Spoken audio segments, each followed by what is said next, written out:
사랑하는 성도 여러분, 오늘은 레위기 강의 5번째 시간입니다. 구약 레위기의 제사에 대한 말씀은 오늘날 우리의 예배에 대한 말씀이며 제사법 하나하나에 우리 신앙생활과 밀접한 영적 의미들이 들어있다 했습니다. 그래서 그 제사법의 영적인 의미들을 여러분이 이해하기 쉽도록 설명하고 있는데, 지난 시간에는 소의 번제를 드릴 때 제물의 가죽을 벗기는 것까지 증거했습니다. 소의 겉부분을 싸고 있는 가죽은 더러운 세상 때가 묻어있는 껍질이며 불로 태웠을 때에도 고약한 냄새가 나기 때문에 먼저 벗겨내야 한다 했습니다. 가죽을 벗기는 것은 우리가 하나님 앞에 예배할 때 세상 때가 묻은 겉모습을 벗고 경건하고 거룩한 마음으로 나와야 함을 의미한다 했지요. 오늘날 성령을 받은 여러분은 이런 영적인 의미를 들을 때 능히 이해할 수 있지만, 성령을 받지 않은 구약시대의 사람들은 영적인 말씀들을 이해하기가 어려웠습니다. 그래서 행위적으로 제사를 드리면서 더러움이 묻은 가죽을 벗기는 절차를 통해 모든 허물과 세상 때 더러움을 벗는다는 의미를 담아준 것입니다. 그러면 그 벗긴 가죽은 어떻게 할까요? 하나님께서는 벗긴 가죽을 제사장에게 돌려서 필요한 대로 쓸 수 있게 허락하셨습니다.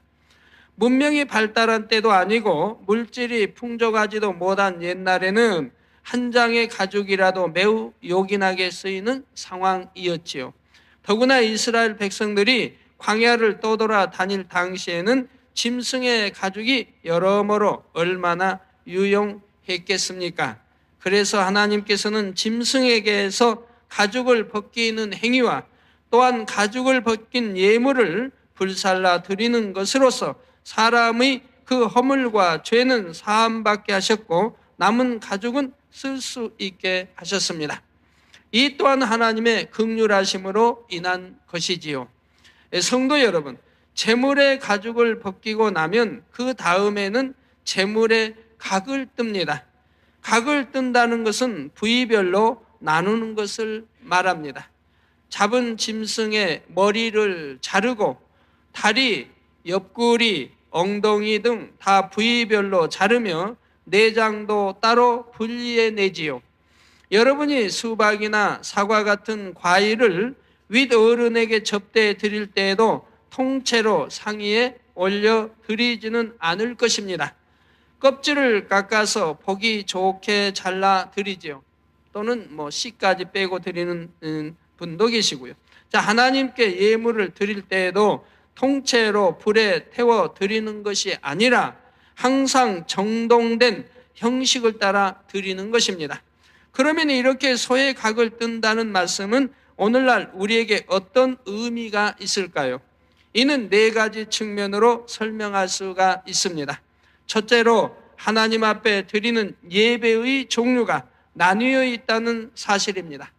하나님께 드리는 예배에도 여러 가지가 있어서 주일 예배 중에도 대예배와 저녁 예배가 있고 또는 새벽 예배도 있지요. 그 밖에도 수요 예배, 금요 예배 등으로 나누어집니다. 가정에서는 구역 예배도 또 드리고요. 여러분 각자 또 가정 예배 드리는 분도 또 많이 계시겠고요. 자, 이렇게 각각의 예배로 나누어지는 것이 바로 각을 뜨는 것과 같은 의미입니다. 두 번째로 우리가 기도할 때 절도 있게 내용을 나누어서 기도하는 것이 바로 각을 뜨는 것과 같습니다. 예를 들어 여러분이 다니엘 철야를 할 때 보면 회개 기도와 악한 영들을 물리치는 기도, 감사의 기도를 합니다.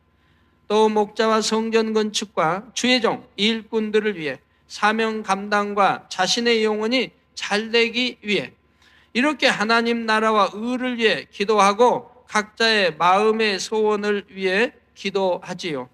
그리고 예수 그리스도의 이름으로 기도합니다. 아멘 하고 기도를 마칩니다. 이렇게 각종 기도의 제목들을 나누어 조목조목 아뢰면서 부르짖어 기도하는 것이 바로 각을 떠서 드리는 것과 같은 의미입니다.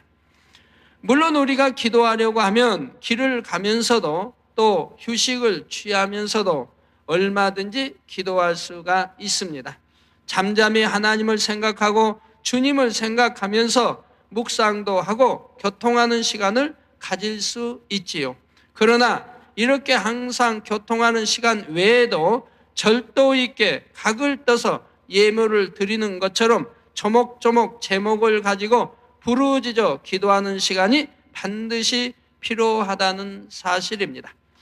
구약이나 신약이나 하나님이 명하신 대로 하세요. 부르짖어 기도하라 했으면 부르짖어 기도를 하세요.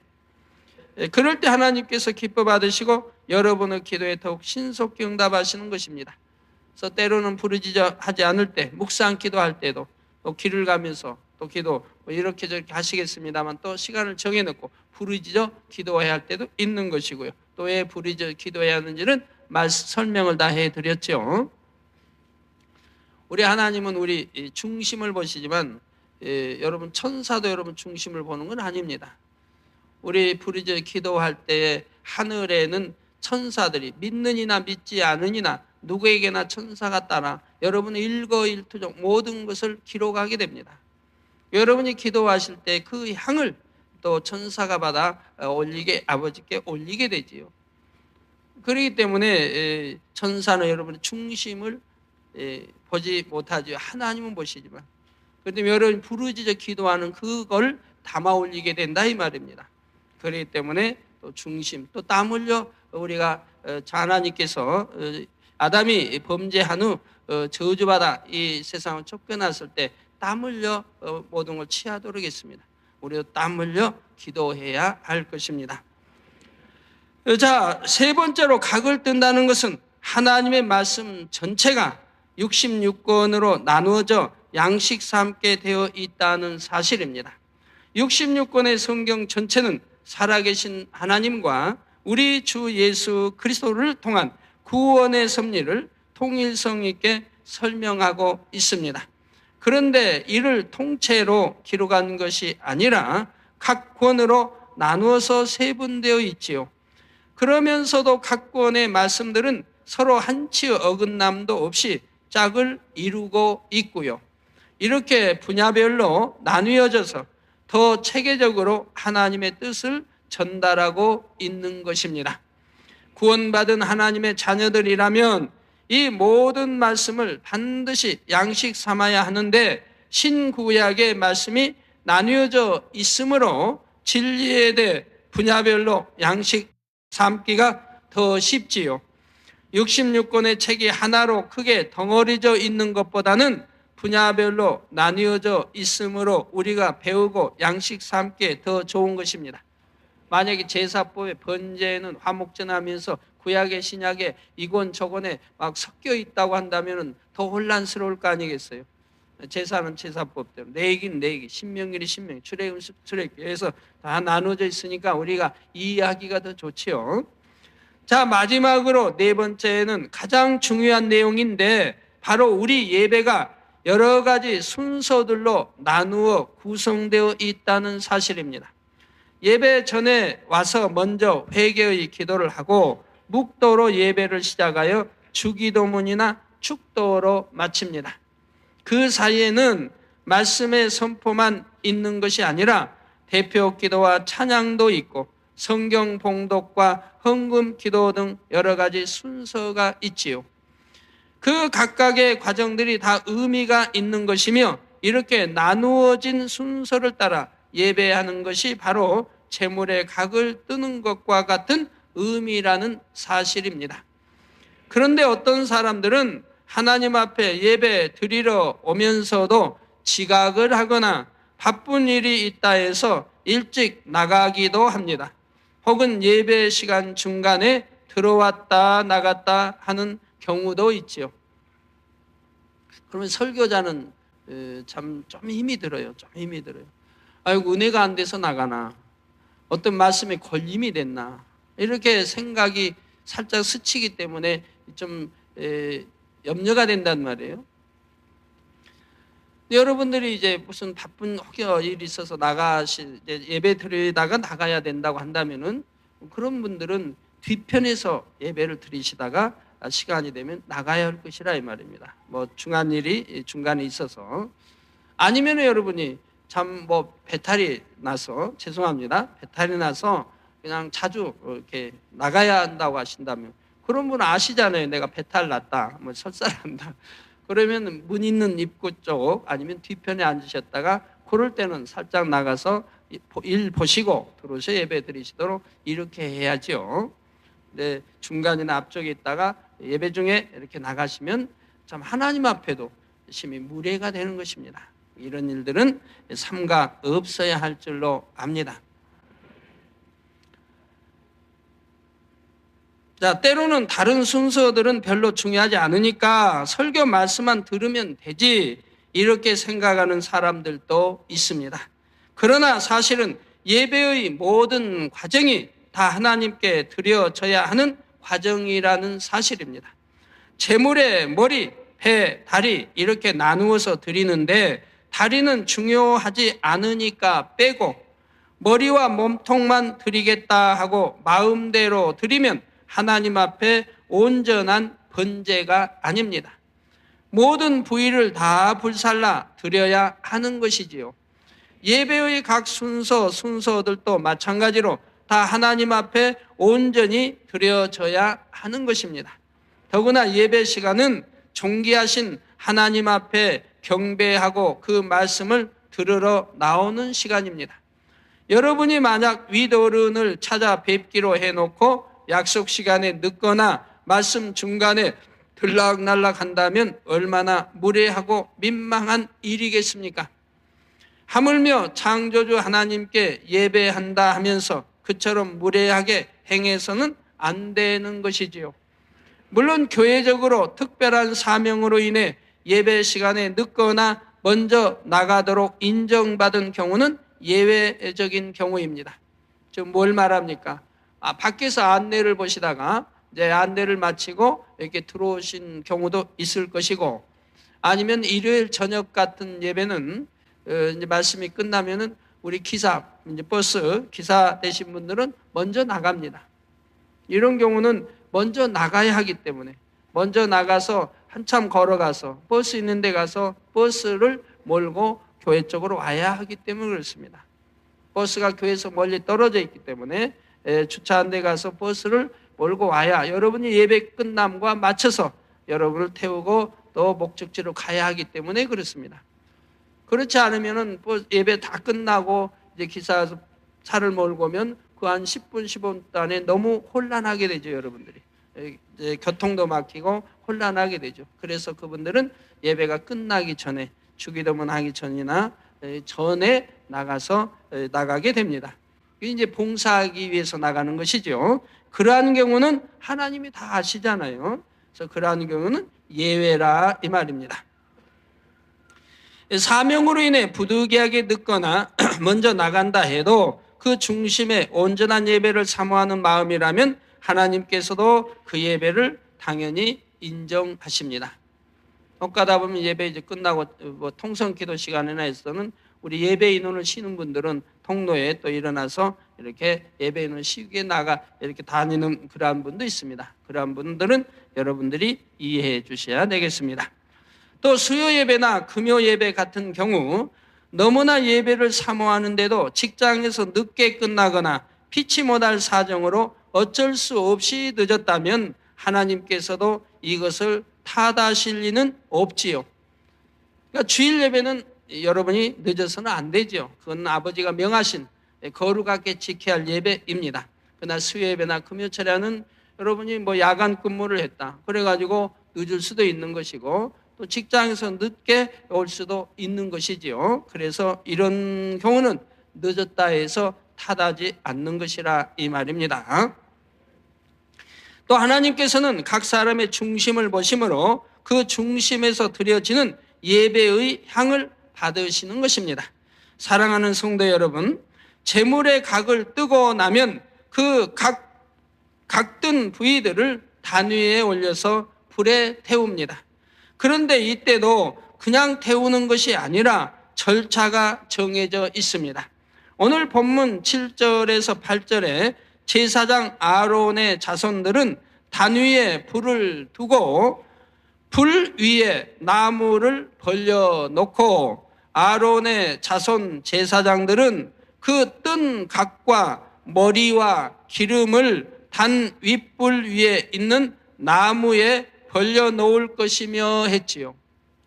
먼저 번제 단 위에는 항상 불이 꺼지지 않도록 유지했는데 그 불 위에 장작으로 쓸 나무를 벌려 놓으면 나무에 불이 붙어 활활 타오르게 되지요.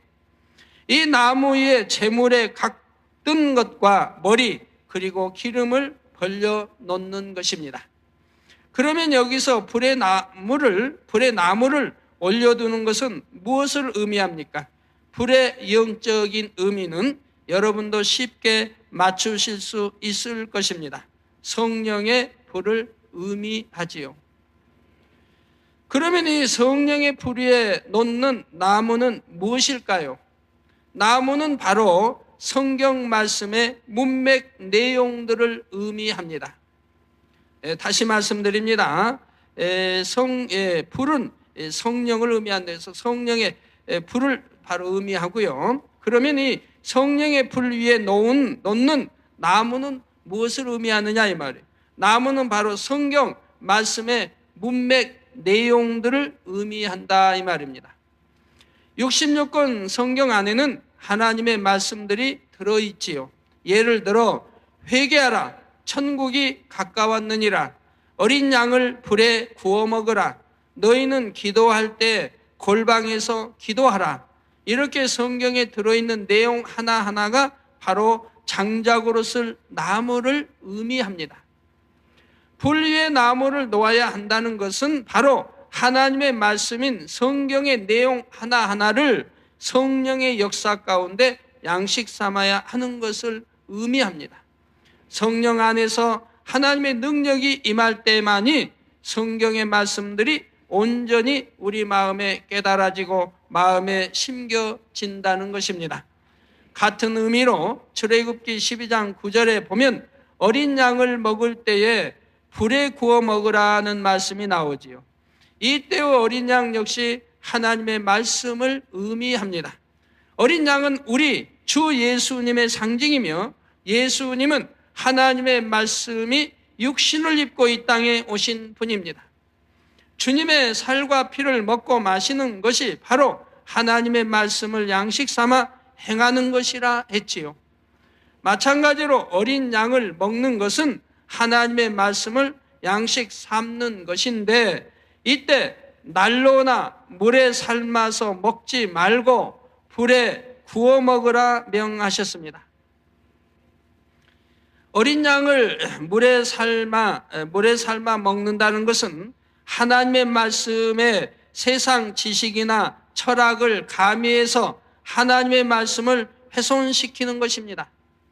설교를 한다 하면서 소크라테스는 뭐라고 했고 어떤 뛰어난 학자는 뭐라 했다 하는 그런 이야기만 하면 이런 설교는 아무리 들어도 생명이 되지도 않고 영적인 믿음이 성장되지도 않는 것이죠.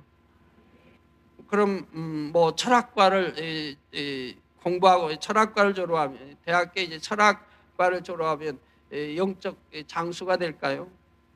즉 하나님의 말씀과 사람의 말과를 비교하지 말라는 거예요. 같이 놓지 말라는 거예요. 거룩한 하나님의 말씀만이 진리고 참인 것인데 이제 좋은 말씀이라고 해서 그 말씀을 인용한다고 하면 만약에 소크라테스의 말, 공자의 말 이런 좋은 말씀이 있어 인용한다고 하면 그 좋은 말씀이 진리면 반드시 그 진리는 66권 성경 안에 다 들어있다 이 말입니다. 그렇기 때문에 하나님의 말씀을 가지고 사용해야 한다 이 말이에요. 어느 누가 성인 군자가 말씀을 했어도 그 말씀이 진리라면 그 진리의 말씀은 반드시 성경 안에서 찾아서 해야 한다. 왜? 하나님 말씀 안에 다 들어있다 이 말이에요. 그리고 날로 먹는다는 것은 말씀의 영적인 의미를 모른 채 문자 그대로 해석하는 것입니다. 고기를 날로 먹는다. 이걸 영적으로는 바로 하나님의 말씀을 영적인 의미를 모른 채 문자 그대로 해석한다 이 말입니다. 문자 그대로 해석하다 보면 영적인 의미를 이해하지 못할 뿐 아니라 자칫하면 하나님의 뜻과는 전혀 다르게 오해할 수도 있는 것이죠. 하나님은 동으로 가라 했는데 서로 가라고 이렇게 이해할 수도 있는 것입니다. 예를 들면 마태복음 6장 6절에 보면 예수님께서 너는 기도할 때 내 골방에 들어가 문을 닫고 은밀한 중에 계신 내 아버지께 기도하라. 은밀한 중에 보시는 내 아버지께서 갚으시리라 하셨습니다. 그럼 문자적 그대로 믿고 행한다고 하면 어떻게 해야 되겠습니까? 여러분들이 기도하실 때 다 집안에 골방을 만들어야 할 거 아니에요. 은밀한 골방을 만들어야 하고 그 골방에 들어가서 문을 닫고 은밀한 중에 계신 하나님께 기도해야 할 것이라 이 말입니다. 자, 이 말씀을 날로 먹으면 곧 문자 그대로 해석하면 우리가 기도할 때도 집안에 골방을 만들고 그 안에서 은밀하게 기도해야 하는 것이지요. 그러나 예수님은 감람산에서 기도하셨고 또 들에서 기도하시고 또 다니엘 선지자는 방에서 예루살렘 성전을 향해 창을 열어놓고 기도했습니다. 문을 닫고 한 게 아니라 창을 열어놓고 기도를 했다 이 말입니다. 그 외에도 성경에 보면 혹은 강가에서 또 사도 바울도 강가에서 다니엘도 마찬가지고 또 기도하기도 하고 혹은 지붕에서 베드로는 지붕에 올라가서 기도했죠. 지붕에서 기도했다는 말씀도 있지만 골방에서 기도했다는 말씀은 구약이나 신약이나 어느 곳에도 있지 않습니다. 만약에 있다고 한다면 저에게 가져오세요. 구약이 어디에 보니까 골방 들어가서 기도했던데요 라고 여러분이 가르쳐 주시면 제가 상을 드릴게요. 자, 이 말씀은 바리새인들처럼 외식하며 남들에게 보이기 위해 기도하지 말고 하나님 앞에 진실한 중심의 기도를 하라는 말씀입니다. 또한 은밀한 골방에 들어가면 외부와 차단되어서 바깥 세상의 어떤 잡음도 들리지 않습니다. 그런 것처럼 기도할 때는 아무런 잡념 없이 집중하여 깊은 마음 중심에서 기도함으로 하나님과 교통해야 한다는 뜻이죠. 이렇게 영적으로 말씀이 풀려야 하는데 문자적으로 풀리게 되면 바로 골방에 들어가서 기도해야 그게 하나님 뜻이 돼버린다 이 말이에요. 그러나 우리 선진들이나 제자들이나 선지자나 우리 주님도 골방에 들어가 기도하신 적은 없다 이 말입니다. 그리고 골방 어두운데 답답해서 기도합니까? 하늘을 보고 기도해야죠. 하늘을 보고 하나님을 향해야죠. 그런다고 골방에 들어가 기도했다 해서 그걸 잘못됐다는 것은 아닙니다. 여러분 환경에 따라서는 골방에 들어가 기도할 수도 있는 것이고요. 자, 우리가 하나님의 말씀을 불에 구워 먹을 때에 곧 성령의 감동함 가운데 성경 말씀을 읽을 때라야 이러한 영적인 의미들을 깨달을 수가 있는 것입니다.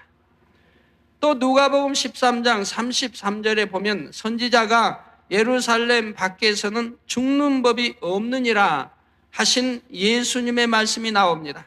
이 말씀 또한 날로 먹으면 무슨 말씀인지 이해할 수가 없습니다. 성경에 나오는 수많은 하나님의 사람들이 예루살렘 성 밖에서 죽었기 때문입니다. 제자들이나 선지자들이나 우리 예수님도 예루살렘 성 밖에서 돌아가셨다 이 말이에요. 모세 선지자는 가나안에 들어오기 전에 느보산에서 수명을 다했으며 우리 예수님은 예루살렘 성 밖의 골고다에서 십자가에 달리셨습니다. 사도 바울과 베드로는 로마에서 또 도마는 인도에서 순교했지요. 그러므로 이때의 예루살렘을 문자 그대로 이스라엘의 지명으로서 예루살렘으로 생각하면 안 됩니다. 하나님의 마음과 뜻이 담긴 성으로서 영적인 예루살렘, 곧 하나님의 말씀을 뜻하는 것입니다. 그러므로 선지자가 예루살렘 밖에서는 죽는 법이 없다는 말씀은 결국 선지자는 하나님의 말씀 안에서 살다가 하나님의 말씀 안에서 죽는다는 뜻이지요. 오늘날 주를 믿는 우리도 하나님의 말씀 가운데 살아야 한다는 교훈을 주는 말씀인 것입니다. 그리고 하나님 말씀 안에서 살고 말씀 안에서 죽어야 한다 이 말입니다. 그러니 이런 영적인 의미를 깨달아 우리의 생명 삼기 위해서는 문자 그대로 이해해서는 안 되며 성령의 역사 가운데 영으로 이해해야 합니다. 제단의 불 위에 나무를 둔다는 말씀이 무슨 뜻인지 이제 이해가 되셨는지요? 성경 말씀을 읽을 때뿐만 아니라 여러분이 예배 시간에 하나님의 말씀을 들을 때에도 성령의 감동함 가운데 들어야 이해가 됩니다. 머리로 이해할 수 있을 뿐 아니라 사람의 생각과 이론에는 맞지 않는 말씀들도 성령의 감동함이 임하면 깨달을 수 있고 중심에서 믿을 수가 있는 것입니다. 아니면 잡념 속에서 또는 내 세상 지식으로 하나님 말씀을 이해하려고 하면 이해가 되지 않을 뿐만 아니라 믿어지지도 않는 것이죠. 그러므로 불 위에 나무를 두어 성령의 역사 가운데 말씀을 깨우칠 수 있는 하나님의 은혜와 능력을 체험하는 여러분이 다 되시기를 주님의 이름으로 부탁드립니다. 성도 여러분, 제단 불 위에 나무를 올려 놓은 다음에는 이제 제물을 불 위에 놓아 태워야 합니다.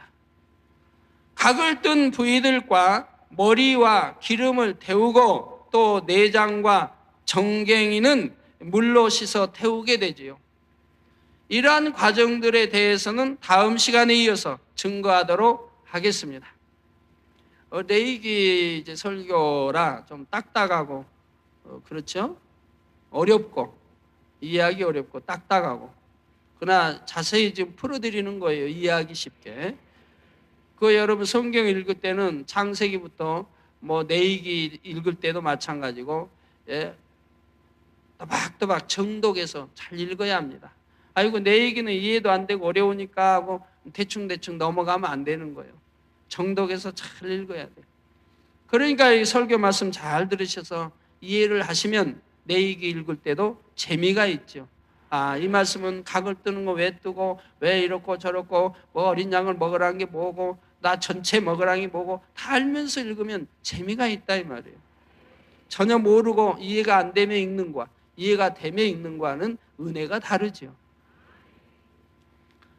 자, 결론을 말씀드립니다. 사랑하는 성도 여러분, 어떤 분들은 이 레위기 제사법을 읽을 때 참 복잡하기도 하다 하고 꼭 이렇게 해야만 하는가 의문을 가질 수도 있습니다.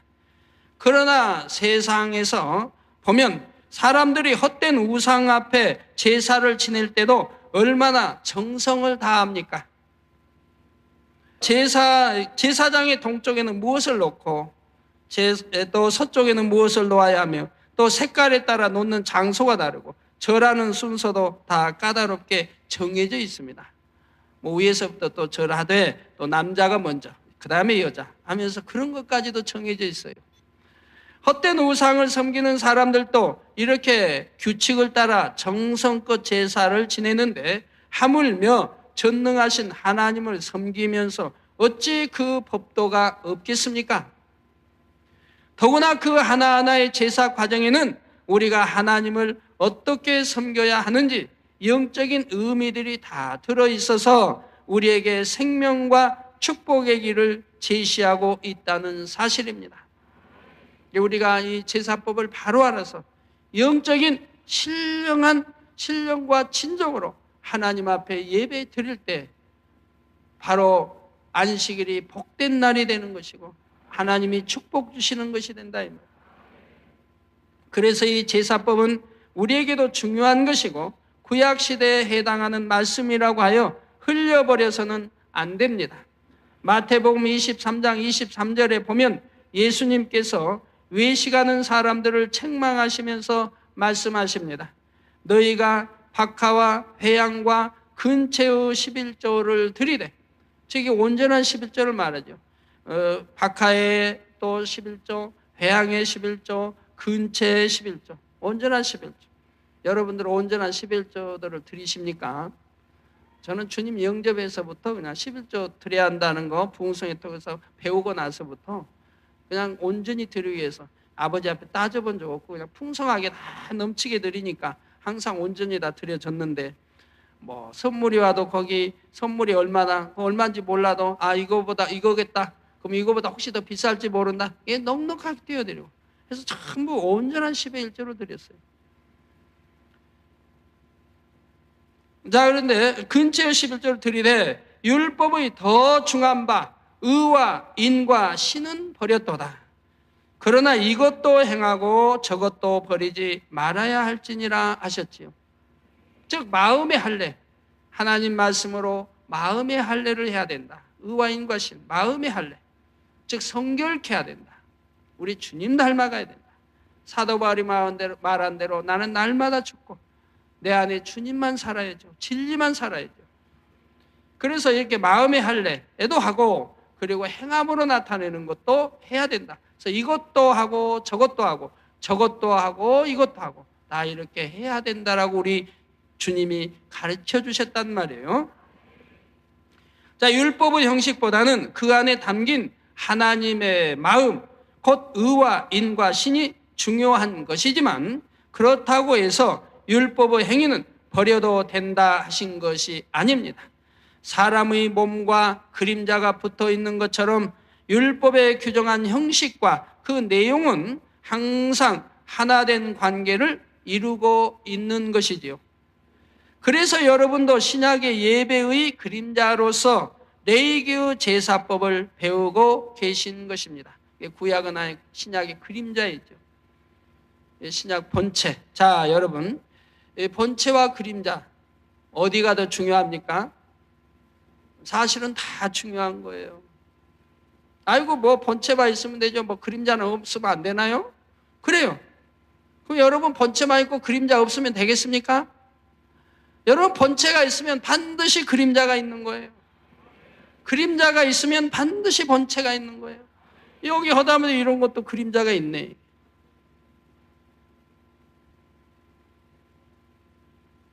그런데 그림자와 본체를 떼놓을 수가 없다 이 말. 반드시 하나라 이 말. 하나. 본체가 있으니 그림자가 있고, 그림자가 있으니 본체가 있고, 반드시 하나인 거예요. 아이고 뭐 그림자 없이 본체만 있으면 안 돼요? 안 되진 않지요. 되지요. 된 것도 있어요. 뭡니까? 귀신들. 귀신들은 그림자 없어요. 또 천사, 영, 즉 영의 세계, 영은 그림자 없어요. 천사도 그림자 없고 영은 그림자가 없어요. 귀신도 영에 속하니까, 어둠의 영에 속하니까 그림자가 없어요. 그러니까 나도 그림자 없으면 안 되나요? 하시면 안 돼요. 본체가 있으면 반드시 그림자가 있으면 본체가 하나인 거예요. 신약만 먹고 살면 안 되나요? 아니, 신약도 먹고 구약도 먹고, 구약도 먹고 신약도 먹고 다 먹어요. 그래서 66권 이 말씀을 다 먹어야 되는 거예요. 약을 잡수도 신약도 잡수고 구약도 잡수고 다 잡숴야 된단 말이에요. 이게 잘 잡수면, 구약 신약 배합해서 잘 잡수면 건강에 좋고, 영혼이 잘 돼 좋고, 축복받아 좋고, 천국에 새 예루살렘 가 좋고, 잘만 잡수면 다 그렇게 가는 거예요. 만사형통에 좋고, 하나님 사랑받아 좋고, 만사형통에. 여러분들이 이렇게 레위기의 말씀들을 들으셨으니까 예배도 신령과 진정으로 잘 들으시되, 예전에 예배 예를 들어서 아이고 나는 바빠서요 하고, 또 봉사가 지금 바빠서요 하고, 예배 다 드려놓고 이제 축도 딱 전에 나가고 그러시면 안 된다 이 말이에요. 또 시작해서부터 나 이제 축도까지 잘 맞추셔야 된다 이 말이에요. 잘 맞추. 그래야 온전한 예배 드리신 거라 이 말입니다. 모든 거 다 전체를 아버지 앞에 드려지는, 온전히 드려진 거라 이 말이에요. 아버지가 기뻐 받으신다 이 말이에요. 그래서 이제 축도 전에 일어나시면 안 돼요. 반드시 축도 끝나면 일어나세요. 아무리 바쁘셔도. 축도도 끝나기 전에, 주기도문도 끝나기 전에 그냥 이러시면 안 되신다. 주기도문 반드시 마치시고. 또 묵도 전에 좀 10분이고 먼저 오셔서 좀 묵상 기도로 준비 좀 다 하시고, 예배 볼 준비를 다 마음도 가라앉히시고, 헐레부터 오신 것도 좀 가라앉히시고, 호흡도 가라앉히시고, 준비 기도 다 하시고, 그리고 예배에 들어가면 얼마나 좋습니까? 뭐 각을 뜰 때도, 뭐 짐승 소자 각을 뜰 때도 그냥 갖다가 뜨나요? 다 청소하고 깨끗이 청소하고 닭극을 닦고 칼도 갈고 다 해가지고 준비 마치고 그리고 각을 뜨고 다 하는 거지요. 그리고 여러분 또 이제 축도 마치고 나면 그냥 금방, 또 주기도문 마치고 나면 금방 일어나지 마시고, 귀향이면 이제 또 끝나면서 좀 나오잖아요. 찬양음악도 나오고 끝나고 그 시간까지 다 이렇게 좀 기다리셨다가 다 일어나시면 얼마나 좋아요. 축도 마치게 되면, 주기도문 마치게 전에 불이 났게 뛰어나가시고 안 그러시면 참 좋겠어요. 제사법의 영적인 의미는 무엇이며 오늘날의 우리의 신앙생활에 어떻게 적용되는지 양식 삼고 있습니다. 사랑하는 성도님들은 증거되는 말씀들을 통해 형식과 내용 모두를 아름답게 갖춘 예배를 하나님 앞에 온전히 드리실 수 있기를 바랍니다. 그래서 여러분의 예배를 기뻐 받으신 하나님께서 여러분의 마음의 소원에 응답하시며 날마다 더욱 깊은 영의 세계로 인도해 드리시기를 주님의 이름으로 축원합니다.